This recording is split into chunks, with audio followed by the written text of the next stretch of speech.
La guerre en Ukraine, elle constitue en réalité deux chocs stratégiques pour les Européens. Le premier, c'est que la guerre est de retour sur le continent. Le projet européen, c'est un projet de paix, c'est l'essence même du projet. L'Union européenne, elle est construite à la fin de la Deuxième Guerre mondiale, après le traumatisme notamment de l'Holocauste. Et donc la logique, c'est d'essayer de voir comment ces pays qui se sont fait la guerre peuvent ne plus jamais se faire la guerre et sur quelle base ils peuvent ne plus jamais se faire la guerre. Ce qui m'amène à mon deuxième choc. La manière dont l'Union européenne se construit, c'est sur la base des interdépendances économiques. On part du principe que plus les pays sont interdépendants, moins ils auront intérêt à se faire la guerre. Ces deux constats, ils sont balayés. La guerre est de retour et les interdépendances économiques qu'on a, nous, considérées comme étant nos plus grands atouts, enfin qui ont constitué clairement la base de la puissance européenne, qui est une puissance économique, sont en réalité d'énormes vulnérabilités pour nous et nous mettent en danger. Et c'est face à ce double choc que les Européens se mobilisent depuis le 24 février.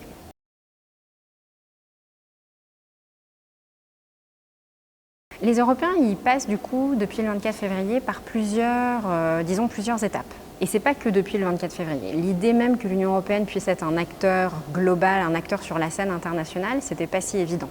Encore une fois, la nature du projet européen, c'est de se développer économiquement, de travailler entre nous, au fur et à mesure des élargissements, et donc la préservation de la paix autour de nous. En réalité, la guerre, elle a toujours fait rage, parfois dans le voisinage très proche de l'Europe. Et c'est ce qui nous a conduit à vouloir agir et en tout cas à essayer de se créer une politique étrangère et de sécurité en européen. Depuis le Covid en particulier, les Européens ont vraiment vocation à agir sur la scène internationale, être plus actifs quand il s'agit de santé globale et puis là évidemment sur les questions, des questions militaires. Quand les Européens décident après le 24 février de fournir une aide financière, humanitaire, matérielle à l'Ukraine, je dirais que ça rentre vraiment dans la boîte à outils classique de l'Union européenne. Le moment où elle décide, et à vrai dire assez rapidement, qu'elle a envie de livrer des armes létales à l'Ukraine, là on passe un cap. Puisqu'on peut se demander si ça va à l'encontre de la nature même du projet européen. Ça n'avait jamais été fait, ça n'avait jamais été fait avec un État qui n'est membre ni de l'UE, ni membre de l'OTAN.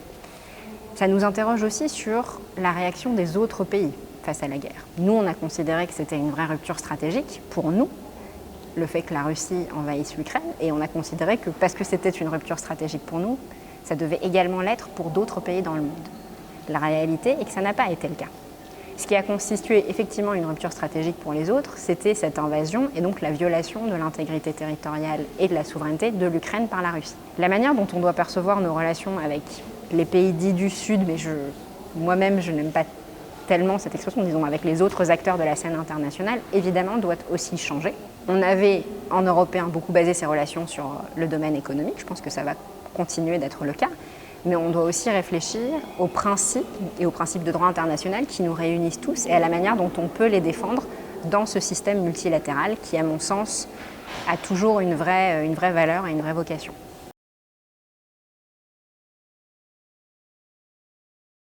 Le premier objectif des sanctions, c'est un objectif dissuasif, c'est-à-dire qu'elles sont censées, la menace des sanctions est censée empêcher un État ou un acteur d'agir de la manière dont on soupçonne qu'il va agir. En ce sens, elles n'ont pas été efficaces parce qu'elles n'ont pas dissuadé la Russie d'envahir l'Ukraine. Cependant, la manière dont les Européens et une partie de la communauté internationale s'est organisée depuis le 24 février pour voter un certain nombre de paquets de sanctions, dans le cas de l'Union européenne, on a voté 6 paquets de sanctions contre la Russie et des sanctions qui devenaient pour le coup de plus en plus importantes au fur et à mesure que les paquets avançaient, ça a fait une vraie différence. Et il y a des questionnements aujourd'hui politiques dans un certain nombre d'États membres sur la validité de ces sanctions. Il faut être clair, elles remplissent une certaine valeur, elles ont une efficacité. L'économie russe, elle est vraiment heurtée par ces sanctions et elle va l'être davantage dans le long terme et c'est l'idée même de ces sanctions. On est beaucoup dans l'instantanéité, la guerre elle a lieu depuis presque 8 mois maintenant et les effets vont continuer à se faire sentir. Oui, c'est vrai qu'un certain nombre d'autres États continuent d'acheter du gaz, du pétrole à la Russie, mais ils le font à un prix qui est vraiment au rabais et donc ça aussi ça va heurter l'économie russe. Elle est capable de le soutenir plus ou moins jusque-là.